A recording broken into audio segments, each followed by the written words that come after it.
Students, आज हम लोग एक नया टॉपिक स्टार्ट करने जा रहे हैं जिसका नाम है इन्वर्स ट्रिग्नोमेट्री। इन्वर्स ट्रिग्नोमेट्री 12 के लिए बहुत इंपॉर्टेंट टॉपिक है और ये बच्चों के लिए एक नया टॉपिक भी है, क्योंकि पहले से आप लोग ट्रिग्नोमेट्री के बारे में पहले से जानते हैं, लेकिन इन्वर्स ट्रिग्नोमेट्री आप लोग नहीं पढ़े होंगे पहले। तो उसी को मैं पहले एक्सप्लेन कर दूं कि इन्वर्स ट्रिग्नोमेट्री कैसे जो है ट्रिग्नोमेट्री से रिलेटेड है। तो ट्रिग्नोमेट्री और इन्वर्स ट्रिग्नोमेट्री एक दूसरे से रिलेटेड है। कैसे, तो एक एग्जांपल से समझे। जैसे कि आप जानते हैं कि साइन पाई बाई सिक्स का मतलब 30 डिग्री का वैल्यू 1/2 होता है। ठीक है, सभी कोई जानता है। अगर यही साइन इधर चला जाएगा, इसको क्या लिख सकते हैं हम लोग? ये ऐसे इंटू भी नहीं होता है, लेकिन अगर ये साइन इधर गया तो उसको हम लोग ऐसे लिख सकते हैं, पाई/6 इक्वल टू साइन इनवर्स 1/2। ठीक है, इट मीन्स इसका मतलब यह हुआ कि साइन इनवर्स 1/2 का वैल्यू अगर पूछ दे तो पाई/6 बोलेंगे।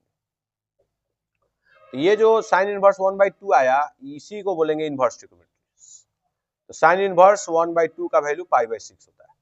तो बच्चों के समझने के लिए ऐसे आप समझ सकते हैं कि साइन इनवर्स के साथ जो भी वैल्यू होता है, एक्चुअल में यह न्यूमेरिकल वैल्यू है और इसका जो आंसर आता है वो एंगल आता है। इसी तरह अगर आपको एक क्वेश्चन हो कि साइन इनवर्स 1 क्या होगा इसका वैल्यू, तो आप ऐसे सोचिए कि साइन इनवर्स 1 जो है, ये साइन इनवर्स है तो भीतर में भी साइन के बारे में ही सोचना है। तो साइन किसका वैल्यू 1 होता है? तो साइन पाई/2 का वैल्यू 1 होता है, तो साइन पाई/2 यहाँ लिख देंगे। तो साइन से साइन कट जाएगा तो इसका आंसर पाई/2 आ जाएगा। तो ये जो टर्म है इसी को बोलते हैं इनवर्स ट्रिग्नोमेट्री। ठीक है, तो इसमें कुछ बेसिक कॉन्सेप्ट है जिसको आपको जानना जरूरी है इनवर्स ट्रिग्नोमेट्री से रिलेटेड। तो ये मेन चीज क्या है, इसका डोमेन और रेंज समझना।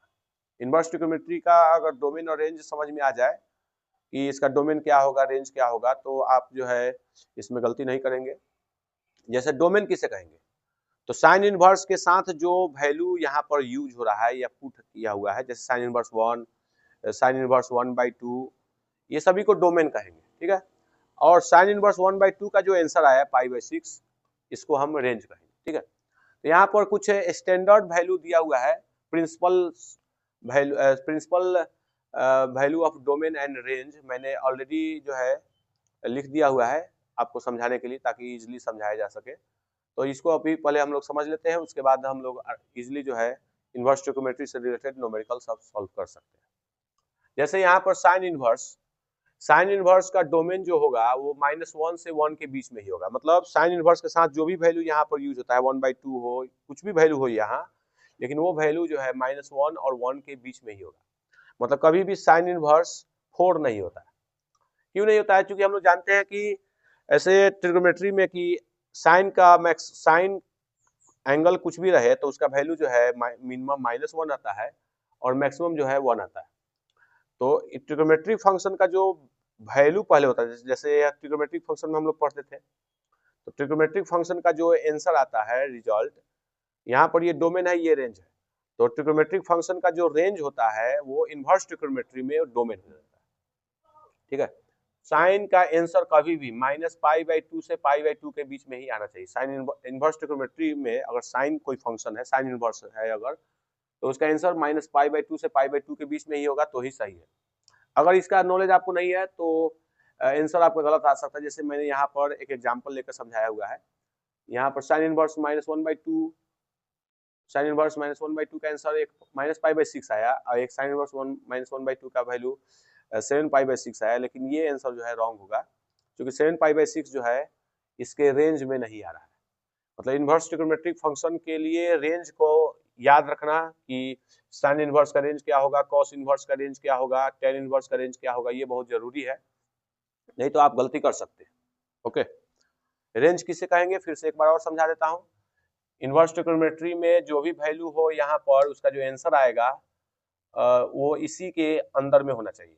जैसे यहाँ पर साइन इनवर्स -1/2 का आंसर -पाई/6 आया, जो -पाई/6 इसके रेंज के अंदर में है, तो ये आंसर सही है। ठीक है, कॉस का उसी टाइप से, कॉस का डोमेन हम लोग जानते हैं, कॉस थीटा का मैक्सिमम वैल्यू 1 और कॉस थीटा का मिनिमम वैल्यू -1 होता था, तो वो ट्रिग्नोमेट्रिक फंक्शन था। तो उस ट्रिग्नोमेट्रिक फंक्शन में -1 से 1 जो है वो रेंज होता था कॉस का, लेकिन वही रेंज अब डोमेन कहलाएगा।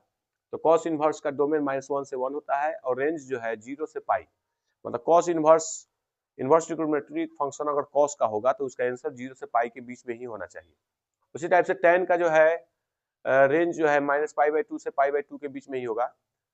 इसका डोमेन जो है कुछ भी हो सकता है, क्योंकि हम लोग जानते हैं कि tan का वैल्यू माइनस इन्फिनिटी से tan थीटा का वैल्यू माइनस इन्फिनिटी से प्लस इन्फिनिटी के बीच में होता है। तो tan थीटा का वैल्यू अगर इसी का tan इनवर्स हो जाएगा तो tan थीटा का जो रेंज है, tan थीटा का रेंज क्या हुआ, माइनस इन्फिनिटी से प्लस इन्फिनिटी।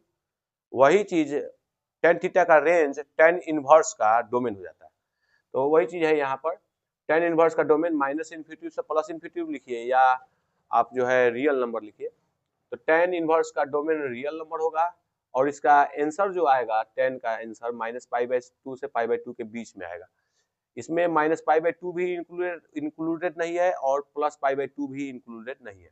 यहाँ पर स्क्वायर ब्रैकेट का मतलब है ये इंक्लूडेड है, ठीक है। तो इस टाइप से ये सब डोमेन और रेंज दिया हुआ है। आप लोग इनवर्स ट्रिग्नोमेट्री पर अगर इनवर्स ट्रिग्नोमेट्री को अच्छे से समझना चाहते हैं तो ये डोमेन और रेंज को समझना जरूरी है, ठीक है। तो मैंने यहाँ पर ऑलरेडी लिख दिया हुआ है, आप इसको याद कर लेंगे, ठीक है। यहाँ पर थोड़ा सा समझने के लिए ये समझ सकते हैं कि जो आप ट्रिग्नोमेट्रिक फंक्शन में जो रेंज होता था वो इनवर्स ट्रिग्नोमेट्रिक फंक्शन में डोमेन होता है, ठीक है। और इसका एक पार्टिकुलर रेंज है, इसी के अंदर में आंसर होना चाहिए।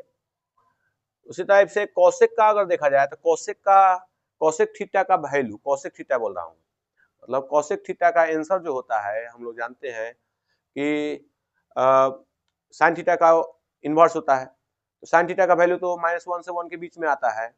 तो कोसेक थीटा का वैल्यू -1 से 1 के बीच में कोई भी वैल्यू लेंगे, उसका अगर उल्टा करेंगे तो या तो वो 1 से ज्यादा होगा या तो -1 से कम होगा।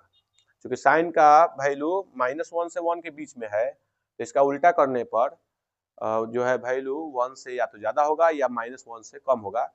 तो वही चीज जो है यहाँ पर डोमेन का काम करेगा। तो कोसेक का डोमेन जो है कोई भी रियल नंबर हो सकता है, लेकिन -1 और 1 के अंदर का कोई भी वैल्यू को छोड़कर। हाँ, यहाँ पर ओपन ब्रैकेट है, मतलब कोसेक का डोमेन -1 हो सकता है और +1 भी हो सकता है, ठीक है। और इसका रेंज जो है -π/2 से π/2, मतलब जो रेंज साइन का है वही रेंज कोसेक का है, लेकिन इसमें जीरो इंक्लूडेड नहीं। जीरो क्यों नहीं इंक्लूडेड है? क्योंकि कोसेक जीरो का वैल्यू इन्फिनिटी होता है और इन्फिनिटी कोई रियल नंबर नहीं है, ठीक है। इसलिए -0 किया हुआ है, मतलब एंगल 0 इसका रेंज नहीं हो सकता। तो ऐसे याद रखने के लिए साइन, कोसेक और टैन तीनों का रेंज एक जैसा है। इसमें क्लोज ब्रैकेट है, इसमें ओपन ब्रैकेट है, इसमें क्लोज ब्रैकेट है, लेकिन जीरो इंक्लूडेड नहीं है। उसी टाइप से कॉस, सेक और कॉट तीनों का रेंज एक जैसा है। ये भी 0 से π/2।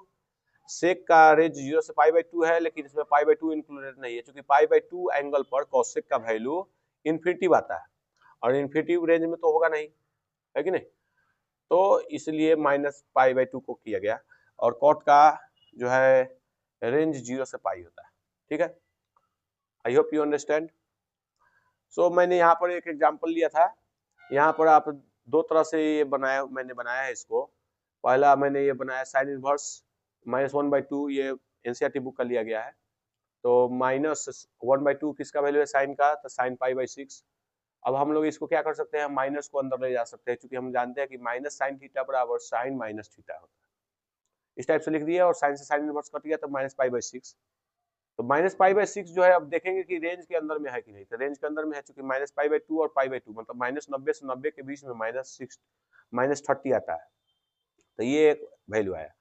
लेकिन अगर कोई बच्चा ऐसे बनाए कि माइनस साइन थीटा है, तो हम लोग जानते हैं माइनस साइन थीटा बराबर sine 90 plus theta, sine pi plus theta, minus sine theta बराबर साइन पाई प्लस थीटा। तो उस टर्म से अगर बनाया जाए तो हमारा आंसर जो है 7π/6 आएगा। लेकिन 7π/6 आया, लेकिन ये जो वैल्यू है ये इसके रेंज में नहीं है, तो ये आंसर नहीं हो पाएगा। इसलिए मेरा सही आंसर जो है ये होगा। तो ये कब मालूम चलेगा, जब आपको रेंज का और डोमेन का नॉलेज रहेगा। तो आई hope you understand all this.